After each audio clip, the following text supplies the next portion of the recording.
बघू शकता आम्ही उडीद केलेला आहे. केवढाला झाला आहे, खूप मोठा मोठा झाला आहे. सगळ्यात आधी पेरलेला आहे हा उडीद. जवळजवळ 1.5 एकर उडीद पेरलाय. खूप मस्त असा आलाय.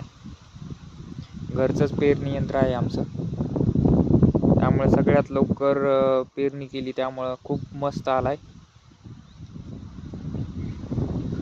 तिकडं पण आहे आमचाच उडीद. तिथं 1/2 एकर मध्ये आहे उडीद. खूप मस्त असा आलाय, बघू शकता तुम्ही. कमेंट मध्ये सांगा तुमचा पण कधी पेरलाय आणि कसा झालाय.